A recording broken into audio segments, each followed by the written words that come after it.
Welcome into the Bad Fan. Sports are back on the menu. This is the place to hear about your favorite things from a point of view that may go against the grain of a normal fan. And we're looking ahead to the MLB AllStar Game, our midseason players to watch in Major League Baseball, and some where are they now soccer transfers, along with some headlines in the world of sports. For today, I'm your host, Cole Carter, and I am glad you have tuned in with us. Becoming a Bad Fan is easy and made better by subscribing and clicking the bell below this video. That way you're always notified to see new episodes like this one from the Bad Fan. And routinely, I don't do this thing alone, so I'm joined by my good friends and yours, Brandon Pasnick and Stephen Curl. Gentlemen, it's good to have you in. How are we doing today? I'm good. Calvin Harris' new album was announced today. It's coming out August 5th. Cannot come soon enough because I'm ready for those summer vibes. Wave Bounces Volume 2, come on. Yeah, but I'm ready to come back to Atlanta and celebrate the 4th. I love it. Steven, how we doing, man? I stabbed my hand today on a clothes hanger and I have a Band-Aid on my hand. So, So, you stabbed yourself with a bread closer, and now you've got a clothes hanger. It's a bread tie, so, but yeah, doing out some cleaning in the garage today and, battle scars, it's fine. I'm okay. Do you have any bubble wrap you can get yourself into to protect yourself? That's probably not a bad idea. Hey, Cole, how are you? Hey, man, I'm doing well. Yeah, it's been a fun start to the summer. I've been busy and things are coming and going quickly, but I'm glad to have Brandon in town this weekend for the 4th. Get to see family and friends all at one time. Excited for that. And lots of headlines and things going on in the world of sports today.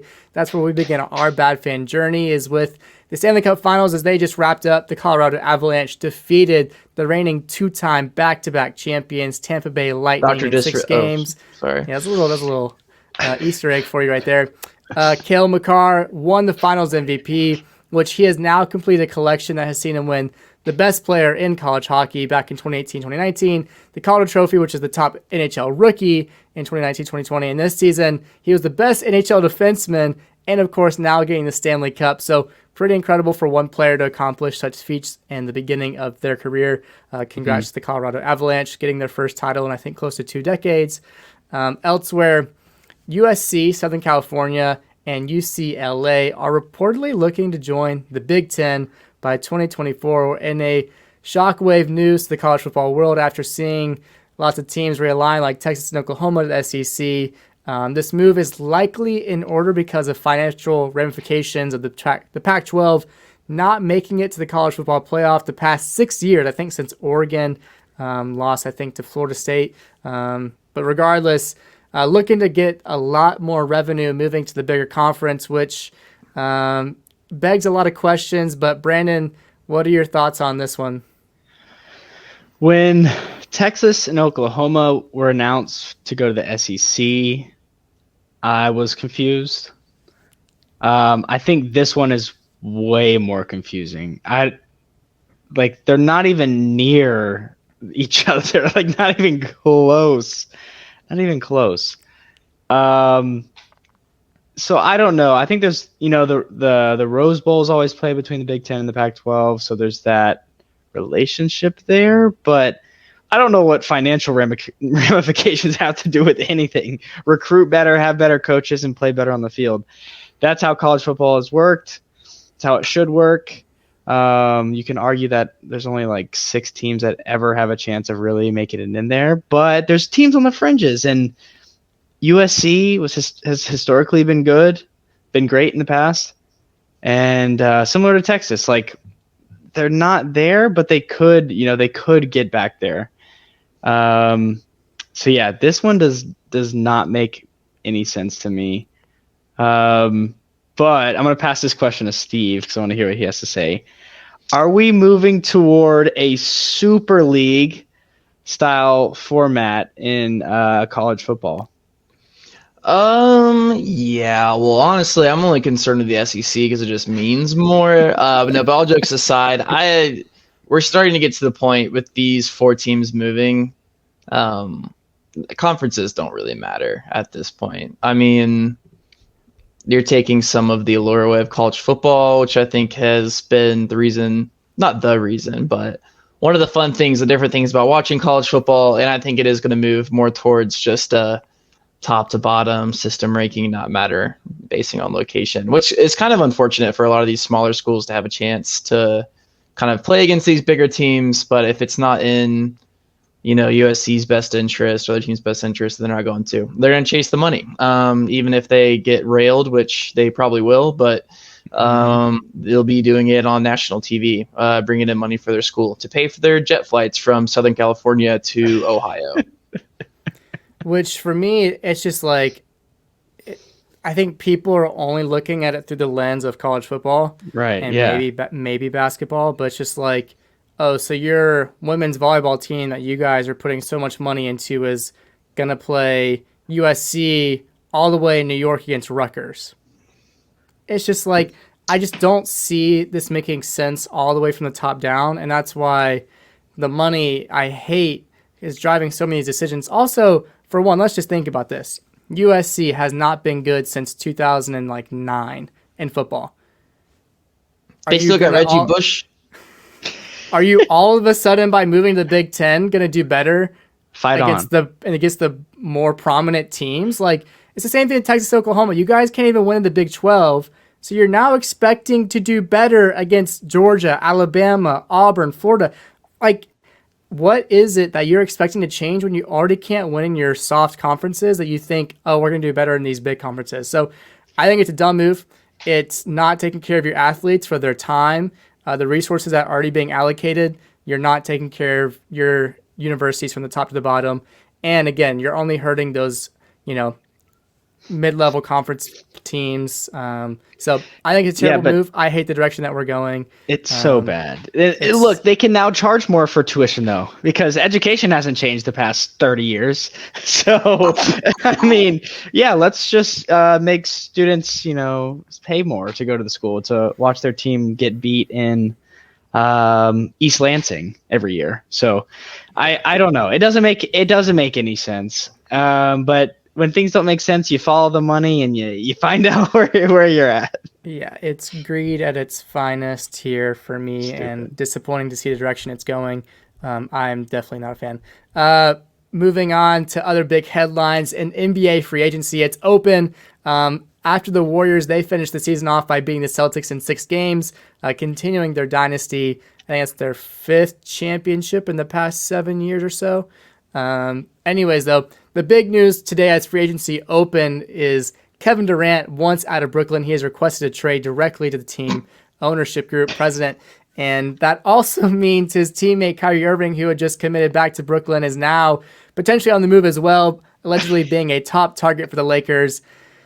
Supposedly the Lakers want both, I heard. I know, it's just so stupid. Again, I'm so tired of, the Brooklyn Nets. I was already tired of Ben Simmons, James Harden, all of them. I'm just tired of this crap. I'm tired of this super team stuff. I'm tired of these super leagues, super conferences. It's getting old. It's getting old quick. Just going to be honest. I'm not a fan of it. But whatever. Yeah. Apparently this is all going to go down. I know we're a sports podcast kind of and everything, but NBA sucks. Yeah, don't NBA watch it. Does suck. It's so bad. It's so bad. The drama's not even entertaining. Like, it's just so boring. It's just being overplayed more and more. It's just like, you watch First Take, you watch a lot of these shows, and it's either NFL or NBA, but the drama that is shown up every single day feels like it's from the NBA, and it's just tiresome. It's just overdone. And I'm growing more and more tired of it every day, except the Hawks. I feel like to me, I feel like they're world beaters when they were playing so well last year, but we'll see. Karl Anthony Towns, at the stroke of midnight, Karl Anthony Towns, as we're recording this, has just received a 4-year max $224 million deal. Bradley Beal gets a 5-year $251 million max deal to stay for the Wizards for now. And Ja Morant in Memphis is being locked into 5 more years and $193 million in a rookie max contract, as well as Devin Booker getting his 4-year, $214 million supermax contract extension. That's a mouthful. He's also been talked about potentially being swap deal for Kevin Durant. So I really don't know. As all this unfolds and things calm down, it's Steve it's has a a mess. question. Yeah, what's up? I got a $2 raise this past week at my job, so I I didn't see think that that's in the more notes. entertaining than Did it feel like you got a super max deal? It felt like I can pay for a tenth of a tank of gas now. I love that. Huge move. Big for you. And then lastly, as we sort of hinted at, DeJounte Murray is now joining the Atlanta Hawks in a trade from the San Antonio Spurs in exchange of Danilo Gallinari and 3 first-round draft picks in 2024, 6, and 9, I think. But anyways, Gallo has already been waived and is free to join any team he so chooses. But this reinforces the Hawks' backcourt with him and Trae Young. So hoping to improve on the defensive side as well as having another ball handler who can score when Trae maybe is out or needs some help on the floor. Well, those are the headlines. Tried to run through those as quick as we could, but we are in baseball season. We've been at it for a couple of months now. Teams have had time to get to know the new players on the block. We had the drama this past weekend with Freddie Freeman coming back to Atlanta. We went through that ringer, which is a story in itself, learning about his agent allegedly not informing him on the deals he was getting. I just want to quickly jump into that. I know we didn't plan on it, but did y'all have any initial reactions from learning about his agent and withholding the offers from him? Yeah, Freddie getting emotional was not weird, but it seems like it's just been keep happening and happening. He's still crying at every at bat and what all this. I'm like, there's more there than him just taking the most money. It doesn't seem like he really wants to be on the Dodgers, but I don't know if it was a family decision. There's much more that these players have to take into account when they do this stuff. But the news, like you just said, that came out after the series was that Freddie Freeman fired his agent because supposedly, and I'm going to say supposedly because we don't know for sure, and I don't know if the truth will ever come out. Yeah, it probably happened. That his agent didn't tell Freddie about the final offer from Atlanta. What? Steve, what? Can you explain that at all, Steve? Does that happen normally, or does that ever happen? What in the world? Sports agents are the most loyal, honest, least self-centered people on this planet. No, it doesn't surprise me. I'm sure it happens, but I read that it does happen. It's not abnormal, but in this case, you would have expected it to happen. But sorry, go ahead. Yeah, you're good. Yeah, I mean, I'm sure it happens, and this is just what we hear. In this one scenario, they go, "Oh my gosh," and it's more amplified to your point about Freddie Freeman just bawling his eyes out every time he sees a red A on his coffee cup in the morning. I can just see him crying into his own cereal, having to drive over an hour to go to the LA Dodger Stadium at home. But no, it's weird. He still wants to be in Atlanta. I believe after the series against us, I think it was Kershaw. I'm pretty sure one of his teammates, I'm pretty sure it was Kershaw, talked about how cool it was to see Freddie being received with so much love. And he also said, this is interesting, quote, "I hope we're not playing second fiddle." It's kind of like you're talking about your ex all day, every day, wearing all the gifts. Look, you haven't changed the emojis in your phone yet. They're still Atlanta Braves, hard eye, kissy kiss, XO, kissy kiss. Yeah. So if you're the Dodgers, I mean, you don't care because you're the Dodgers, and you just want Freddie Freeman to hit over 300, which is what he's doing. But I don't know. It's crazy. It's weird. It's not necessarily abnormal. Yeah, I was just gonna say it's super weird. I don't know, man. It's so weird. The thing is, he's still doing pretty well for them too, right? If I'm not mistaken, he's doing well for the Dodgers. It's not like he's gonna work for them. I'll leave it there. But yeah. He's not gonna be oh, I want the Braves to win and sort of slip up. He's gonna play really well, and they'll be very good, especially come postseason. What do you think about that series? By the way, I caught a little bit of it, but Yeah, I mean Braves dropped 2 out of 3. We had a chance to win that last game. Kenley Jansen blew the save. 2 runs came across, went to extras, and we ended up losing. But the Braves were real. I think you saw that they were threatening. Tony Gonsolin went on the mound. He's the second in the ERA in the National League. Went up against the Braves. Hadn't lost a game since last July. And we hit him. It didn't matter, even though he had like 1.8 ERA going into that matchup. So, but no, we hit him. The Braves are real. I think we went 21-5 in the month of June. So it's going to be fun. This second half of the season is going to be fun, and it's. And I think it's a 3-horse race of the Dodgers, Braves, and Mets. I'm trying to think of the Central right now. The Cardinals are always a threat, but yeah. I texted Steve, I think it was like before the weekend or something. I said, watch out or don't look now, but the Cleveland Guardians are in first. And I said they might stick around this year, and they are sticking around. I don't know if they're still in first because they went on like a 3-game losing streak, I think. But they're in pretty second, exciting. Yeah, they're in second. They're only down a game. But hey, look at the Cleveland team. My second. Yeah, look at those little Cleveland Guardians. Well, I think we said enough there. I'm not sure where Cole went, but I will carry the load here, and we'll hop right in. Do you want to do MLB players to watch for the big awards, or you want to do the All-Star talk? Let's just go awards. Ahead. I was gonna say awards. Yeah. What are you gonna say? Yeah, let's jump into it. Some players to be watching right now as we approach the midway mark to the season. All-Star game being July 19th.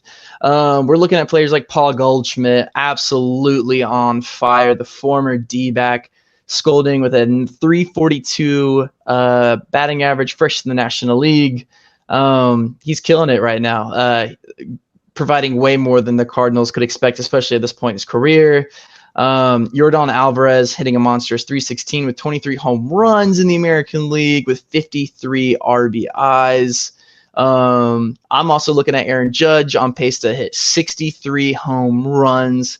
The last quote-unquote true 60 homer plus season, barring the steroid era, was in 1961 with 61 homers. So let's see if he can do it.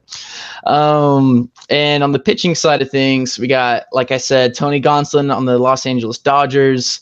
The cat man, he's obsessed with cats. I think he has like 9 cats. That's a little sub bar there for y'all.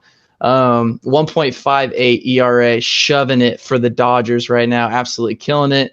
69 Ks.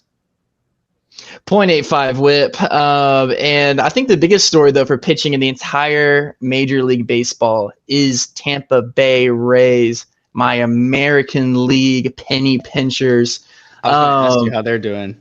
I think they're in like third right now in the division, but it's pretty saucy there. But Shane McClanahan has a 1.77 ERA. I think the next closest to him is like a 2.09. I think that's Verlander.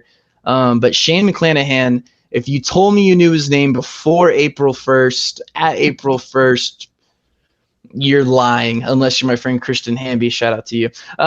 Yes, 1.77 ERA, a monstrous 123 strikeouts, on pace for over 250 strikeouts with a 1.7 ERA. That's insane.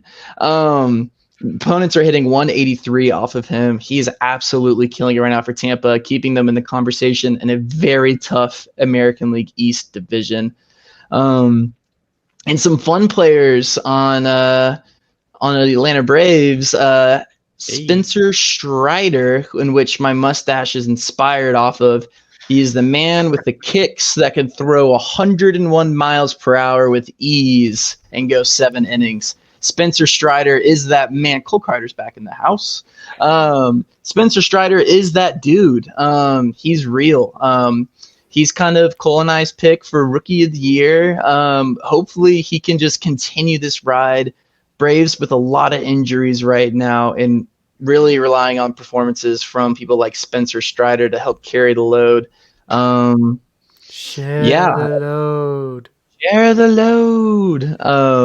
Cool, having some technical difficulties, but Cole's back with us. We're just going through some of our players to watch right now. Midway through the season, I just covered basically all of them there. If we wanted to jump into our All-Star, Yeah, dude, that'd be great. So our All-Star picks. We've been going through the MLB All-Star ballots recently, first rounds, all that being revealed. Two people on this list are going to be on there because they've already been confirmed to be starters for the All-Star game. That's Aaron Judge in the American League and Ronald Acuna Jr. from Atlanta. He'll be starting for the National League confirmed. But these are some of the guys that we think at this point deserve to be All-Stars. They should be starting. We'll start with the American League. And this is a guy that coming in this season, I'm sure no one had ever heard of, including myself. who said that? Did I say that? Steve just said that. Oh, Yeah. hey. Hey, it's all good. It's all good stuff. Sometimes your Wi-Fi goes out during recording. You don't know what to do. Back at it, though. This guy, Dinklebird. Shane McClanahan, as we just talked about, apparently, I think he deserves to get the starting nod from Tampa Bay. He's having a great season. Running through it, Alejandro Kirk up in Toronto, starting catcher, looking like he's been smashing this year. Ty France up in Seattle. The Mariners may not be as stellar, but he has been deserving that starting spot at first base. The Cheaters have come banging with a couple of spots. Jose Altuve, you think deserves that second base spot? Never. Banned from the Hall of Fame. Steve, who's got third base and shortstop? Third base, I think we're going to go with Rafael Devers. He is just the Red Sox better keep him if they know what's good for him. And Xander Bogaerts. Xander Bogaerts over at short. Going into that, two Boston boys is what we have on the left side of the infield. Tim Anderson's also in that conversation and Bo Bichette, but I think Xander's just the safer pick here. What about that outfield, Cole? Like I said, Aaron Judge already confirmed going to be starting Monster. the Yankees. He's been hitting more home runs than anyone else. Isn't on pace to potentially. I think it's what the record's 72. Is that the record, or is it 62? I think it's in the seven. I think it might be. I think it's in the 70s. I was making a comment 72. earlier about barring the steroid era. Kind of that whole period. I think the true homer record's like I think 61. In 1961 was the last time that happened. Like for sure, no PEDs involved. Wow. So yeah, he's on pace, and then Mike Trout, MVPs in the bag, deserve to be in that outfield. And then George Springer up in Toronto, he's having a really solid year, putting it together. And then Yordan Alvarez, this is my guy. I think right now, him and Aaron Judge are the two guys that you're looking at the MVP race in the American League. I think he's right there, neck and neck, and deserves to be the designated hitter for the American League. He has been on fire, hitting like 316. That's fifth in the AL. He's got 23 home runs at second, and he's got 56 RBIs at this point, close to midway through the season. I think he definitely deserves to be in the American League All-Star game starting lineup. For the National League, Steven, I don't know if you totally came to 100% on this one, but I said Sandy Alcantara from Miami deserves to be the starting pitcher. Do you fully agree with that, or who else could have been slotted in that starting rotation spot? Well, Miami needs somebody there, so I'm not mad about it. No, he's been stellar on that team for a while now. This season, he's piecing it together a little bit better, so I'm not mad at that choice at all. You have Tony Gonsolin in that conversation. Maybe Kyle Wright throws a couple no hitters, and then maybe his ERA is low enough to start now. But yeah, I'm not mad about that pick at all. Okay. Behind the dish, we have Wilson Contreras from the Chicago Cubs, brother of William. Spoiler coming soon. At first base, this is my NL MVP candidate right now. Looking at things, Paul Goldschmidt has just been insane, hitting 342 this far in the season. Pretty impressive. 19 home runs, 65 RBI. That's second in the National League. My man's is blasting it with the Cardinals. Miami does get two slots in this starting nine. We have Jazz Chisholm as well.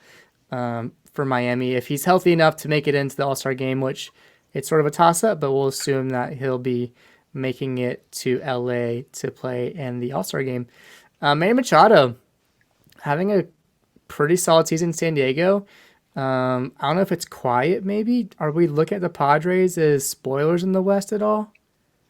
No, we're not. I mean, maybe in San Diego they are. That's how they pronounce it now. But Tatis coming back. I mean, maybe, but I don't know.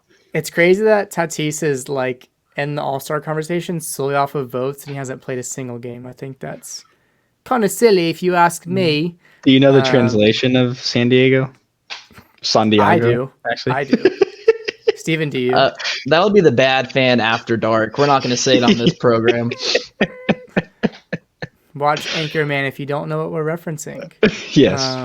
Has something to do with whales and scholars maintaining the meaning of it. But, anyways. I'm going to throw that in there. The hosts had their first one that we believe should be in the starting lineup. That's at shortstop. Trey Turner, just year in and year out, always having great performance, great stats, whether it just be defensively, stealing bases, driving in runs, and batting for average. Trey Turner is the all-around shortstop. Definitely deserves to be representing the National League. As I said, Ronald Acuna automatically slots in at this point after the first round of votes. He'll be playing in the outfield. And then Mookie Betts, the second one from LA, representing the hometown. If he can be healthy enough as well to represent. And then, Steven, who's going to round out the last two spots in the National League? Man, I wish I had my pearls. It's none other than the man that signed a not 2, not 3, not 4, but 1-year contract with the San Francisco Giants, which was actually crazy. So he's balling out in his contract year. It is Jock Peterson. Yes, he'll hit 150, but he'll hit a home run into the chop house and make you wear a necklace and look good doing it. Yeah. Where's Tommy Pham in all this? That's power, baby. Tommy Pham's getting mad about some fantasy football league right now. So he's not in the All-Star game. No. Sorry, Tommy. And then who's the last one in that lineup? We got a little connection going.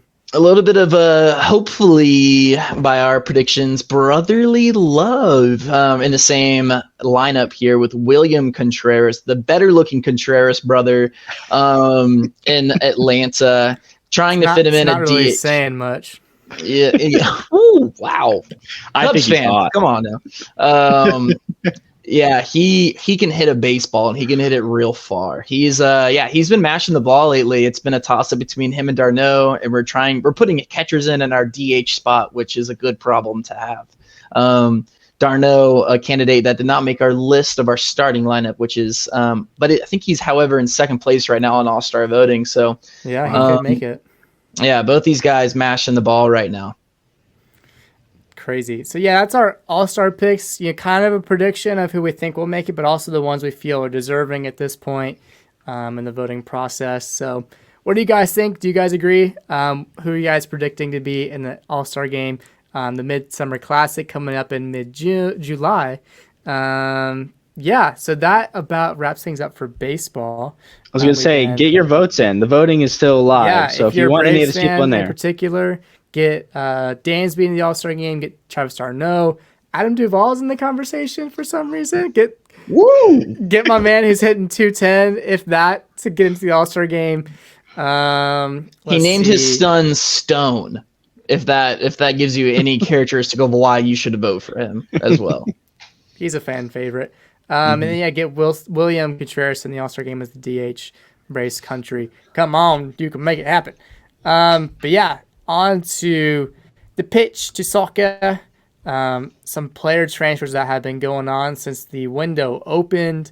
I think the biggest, sort of, in a way, if you look at things from a certain point of view, Gareth Bale is going to LAFC after his contract ended with Real Madrid and a 1-year stint with Tottenham. He leaves with 5 Champions League trophies. I mean, countless domestic trophies. I think he should be considered a Real Madrid legend. One of the most expensive players in the world at one point. His tenure ends in Madrid and comes to the United States, where people are looking at this one like he's getting ready for the World Cup. His schedule fits out perfectly. with how things are going to go down in MLS and the World Cup in Qatar being a winter one this time. It all matches up, and he may, who knows, he might retire at the end of this, or he may find a new home. It remains to be seen. But Bale coming to LA, as long as, as well as Giorgio Chiellini, he's coming over from Juventus. He was formally introduced to the club this week, and as well as Carlos Vela, he signs an extension to stay with LAFC. So a big week for the Black and Gold over in Los Very Angeles. big. So kind of crazy. Steven, who's coming to Tottenham, dude? What's going on with the boys? Well, the players from Everton, but it's not Dele Alli, which I'm really sad about. It's Richarlison, the Brazilian 25-year-old, for a fee of £60 million, I believe, a club record transfer fee. This is a big deal. Tottenham playing in a lot of competitions this year, Champions League being one of them. They'll be matched up against Arsenal, potentially in the champion. Never mind, they will not. Sorry about that. No, he did not. I'm looking at you, Kyle Norton. But yeah, no, this is a great signing. Not one I really expected when I saw the rumors. I think we have other areas of need, but it's more so a signing of intent is kind of how I take this as. We're not messing around. Kulusevski, Heung-min Son, and Harry Kane did fantastic up top last year. But to even throw another player in there for competition, Richarlison is versatile. He can play on the outside. He can play backup striker if Harry Kane goes down with an injury, God forbidding. But yeah, I love the signing.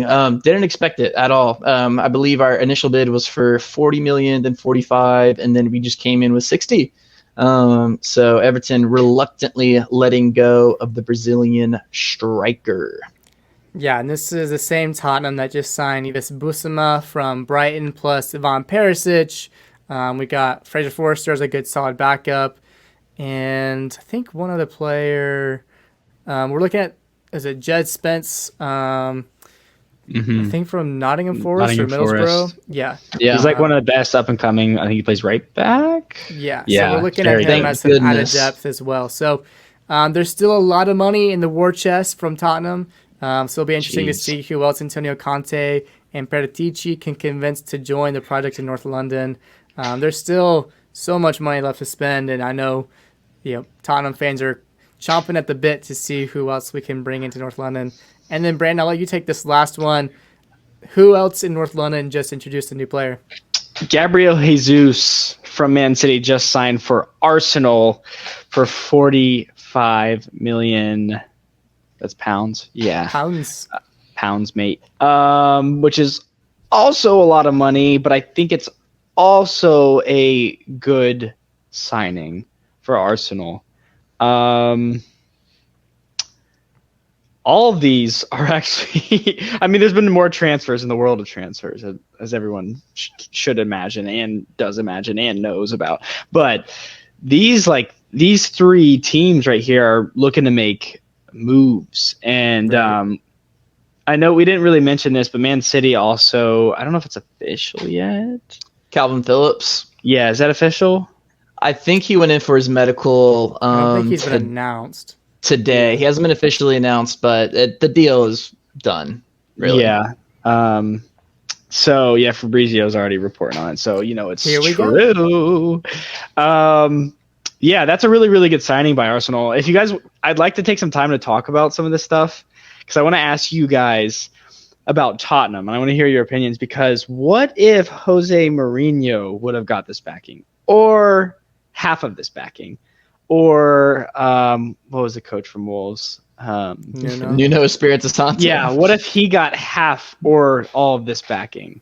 Like what I don't know. Why all of a sudden is the money coming out, I guess? So for me, it's two things. One, Mourinho came in at a odd time. Obviously, he came in November of 2019. So he missed his summer transfer window. He got his January transfer window. He brought in Steven Bergwijn and maybe one other player. Højbjerg, I think, maybe. And Jedson Fernandez, too. I thought Jedson was there from Pochettino. I don't know. Anyways, so he didn't have a lot. He didn't have a lot coming in. And obviously in that March, that's when the pandemic hit. So you really didn't have a lot of finances then going into that summer, which was already weird because of Project Restart. But we did bring in Gareth Bale, and then we brought in Sergio Reguilon. Those were our two big signings going into Mourinho's first full season of what would have been. So, I mean, decent investment. You'd also, at that point, we're still wrestling with Tanguy and Ndombele. We still are, the record signing at that point. So you felt like decent about what this team could do. But at the same time, it's just like weird set of circumstances. You fire him in early April when the team was still, fighting for a spot the week of a final as well. So it was just sort of odd. So I feel sometimes that Jose got the short end of the deal. I don't think he performed the standard that way that they would have hoped, but I don't think he got a fair shot to prove, his one ability to get a trophy. That was the biggest thing, right? It didn't matter if it was the FA Cup, the League Cup, Premier League, Europa League. They just wanted a trophy, right? And they didn't even get him a shot to do that. So short end of the deal for Jose, and then Nuno comes in.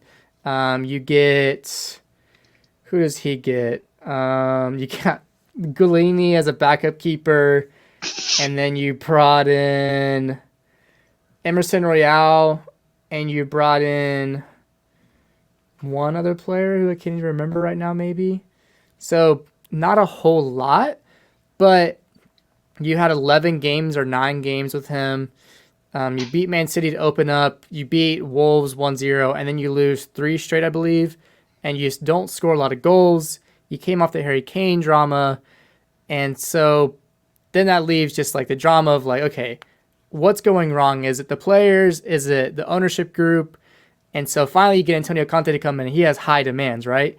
And I think the ownership just thought, fans have been rowdy for a year or two now, just like, we got to invest, we got to have big names coming in, and Antonio Conte demands that regardless of who you are. So it's kind of came to the climax of they need the money, it's time to be active. You want to compete. Well, it's hard to compete with oil money and big investors like Man City and PSG and Madrid. All these people have, Tottenham's a rare entity. They're, I think, the biggest English-owned club in the Premier League. They're one of the few, right? You have the Americans, you have Saudi Arabians, you have, people from Qatar that are all invested in the Premier League. So it's rare to have an English club like this exist. So it's actually kind of special that they are able to do what they are doing without being like a nation. Like, they're self-sustaining, they're profitable. So it's cool to have that. So now to have the big investment from Joe Lewis and ENIC bring in £150 million to spend the summer is pretty crazy. Mm-hmm. And it is because of the ambitions of the club changing because of Antonio Conte. That's how I see it, at least. Steve, anything? No, Nuno never stood a chance. He was the red-headed stepchild of managers that Tottenham was hiring. We did not want him. And as soon as we got an inch of an excuse to get rid of him, he was gone. Especially when you had Conte, the one that you wanted to dance with the entire time. Finally came available. He wasn't snatched up by any of their teams. So we negotiated and got him. Mourinho, I'm with Cole. Like, to not give him the chance at that Carabao Cup final is tragic. If he just loses, you just fire him after that. I think the Carabao Cup final was like a week and a half after we fired him, which was silly. I don't know. We'll see. The Tottenham ownership's terrible, in my opinion.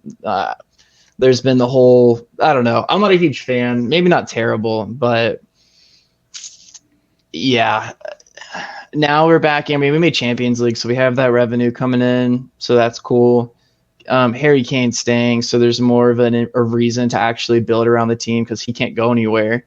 So I think maybe now that Harry Kane's staying, it's for sure. We have a good manager. It's time to empty the pockets. So I think, honestly, Conte was right man, right time. Honestly.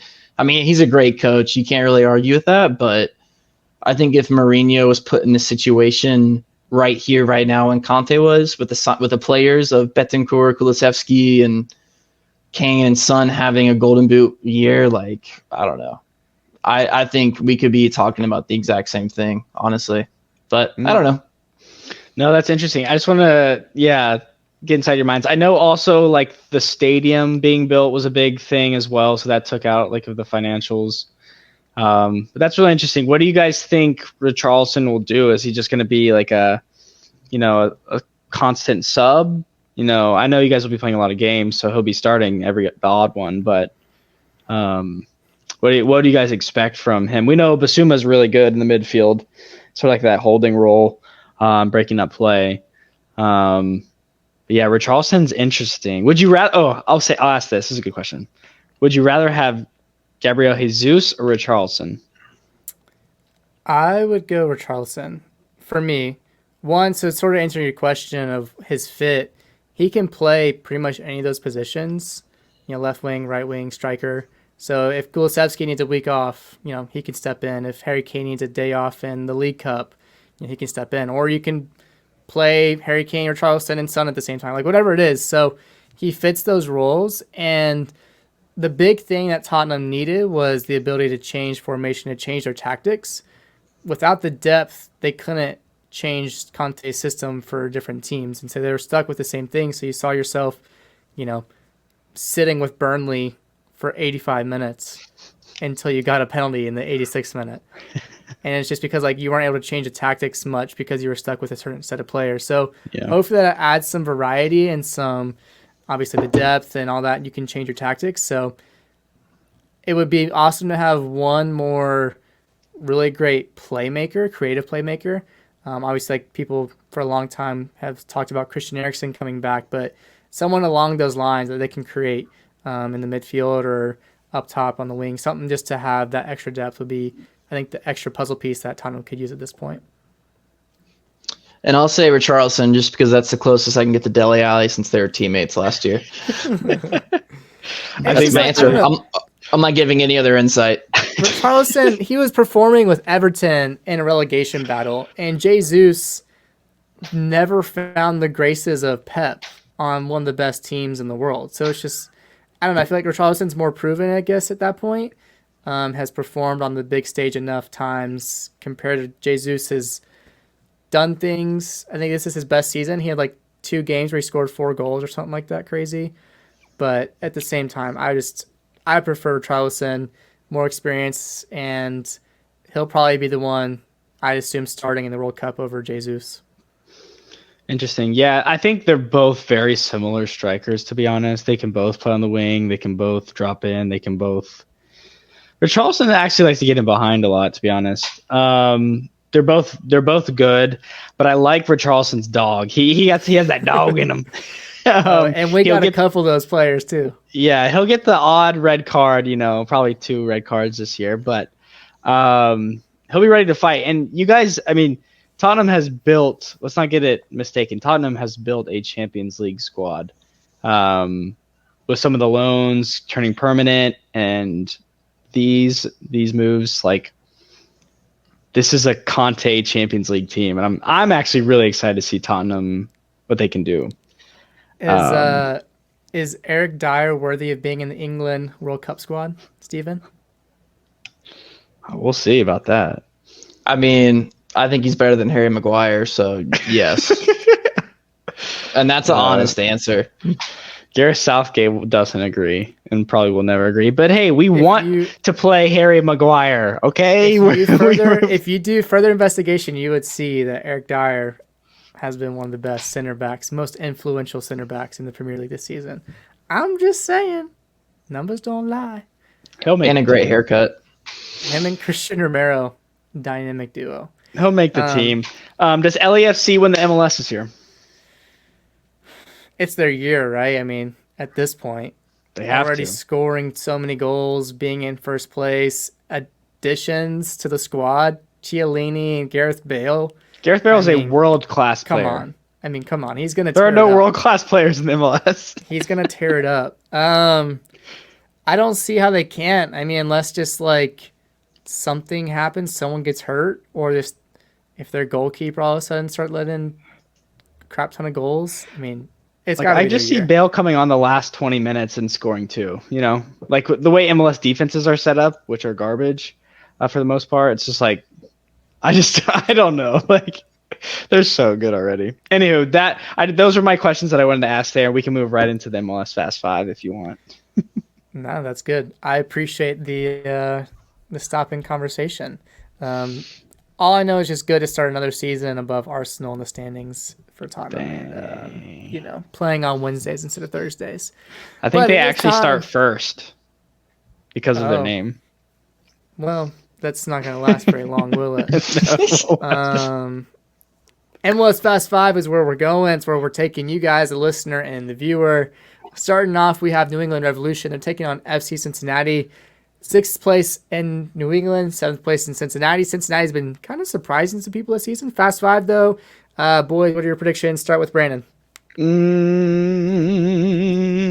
2-2 draw. Okay, Steve?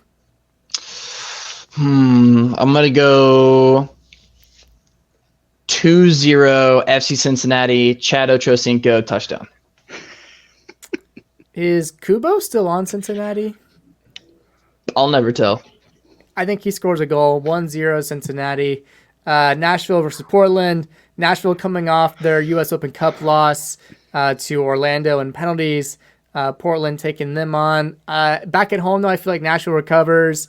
They get a nice 3-1 win, I think, against Portland. 1-0 Nashville. You got 1-0 Nashville, Henry Mukhtar goal. He's been hot as of late, finding himself the right place at the right time. I did just see them in D.C. last weekend. Kind of fun experience. San Jose, they're sitting close to the bottom of the West, taking on Chicago, who's also a bottom feeder. Two terrible teams. Man, is the Boxman even playing for Chicago? Is he? I don't know what's happening. They have a good goalie, and they have the Boxman, who I can't even remember his real name right now. Shaqiri. It's going to be a 1-1 draw. I can't even. Shaqiri. No one can score for Chicago. I don't know why San Jose even exists. Jeez. Gabriel Slanonia will score a PK. It'll be 1-0 Chicago. That is the goalkeeper for Chicago, in case anybody is not Ederson now? aware of that. I'm going to go with Chicago, Liverpool legend Shaqiri with the brace. Russia World Cup, if you know the celebration. 2-0 Chicago. Houston taking on Charlotte. Charlotte coming off of the firing of their head coach recently. Houston having Herrera just arrived with the team. Does he play? I don't know, but I'm still going to take them over Charlotte 1-0. Ooh, I'll flip it. I'll say Charlotte 1-0. And I will be the neutral with a 1-1 draw, Houston in Charlotte. And then the hottest team, I would maybe Montreal is killing it in the East, by the way. We let the people know about Milihovic, however you say it. He's an MLS MVP frontrunner right now, we'd have to say. And we Who told said you that guys, before the season started? Hey, we told the people. You be watching out for him. And We've been right about a lot of stuff. I'm just saying. So they're taking on the Galaxy, first in the East, sixth in the West. They're at home. I mean, shoot, why not? Why not give them a 2-0 win against the Galaxy? Ooh, that's good. Chicharito definitely scores, but Milihovic scores too, and he makes the U.S. men's national team roster after this performance. 2-1 Montreal. After this performance, it just gets announced. I mean, he should already be on it. Yeah. But I agree. Let's see. I'm gonna go Efren Alvarez, banger goal. Chicharito gets a red card. Oh my gosh. And Victor Wanyama gets a goal. 1-1. Dang. Vic. If that is right. We will create a betting account and we will start betting on games. Every subscriber owes me $1 million, so we'll have like $36 million. Okay, don't do this with Steve. Steve did this in college. Side note. Steve. I never graduated college. Steve would say, if you do this, $200. If you do this, $200. If you do this, a cookout tray, whatever. And it would never follow through on it. I'm excited for the million. That'll be nice. The millions will be nice for us, actually. Production value through the roof. Oh, yeah. They aren't even ready yet. We're going to have our own. We're already at ESPN FC level of production right now, so. Yeah, honestly, we really are. Honestly, I think we might be better than a lot of other places. Yeah. And that's not fair. Woof. Hey. Be nice. I said we're better. I don't have to be nice to other people. Yeah. We're badder. We're sort of hot. I mean, we're sort of never mind. Where are we going? Aggressively getting delirious at 1 in the morning. I think this is a good place to wrap things up today on the Bad Fan. Hopefully you enjoyed today's time together. It's been a weird episode. I got frozen out. My internet dropped out. But hey, these two guys held down the fort while I was gone. So please, just for being so graceful and nice, give it a thumbs up. It really helps us out. It's free. You only take a second of your time. Subscribe if you have not already. Become a Bad Fan. Get involved with us by commenting down below your predictions for the NBA, free agency, trades you want to see, MLB AllStar Game voting, or your MLS Fast 5 predictions. Get involved. Ask the questions. We would love to respond to your posts. If you need to find your place, those places like Instagram and Twitter, find a link tree below. It has everything you need to get involved. But thanks again for joining us. All of us here at The Bad Fan, hope you have a great day. We'll see you in the next one. Until then, enjoy watching some sports and your 4th of July weekend. Stay safe, be smart, and until then, peace out.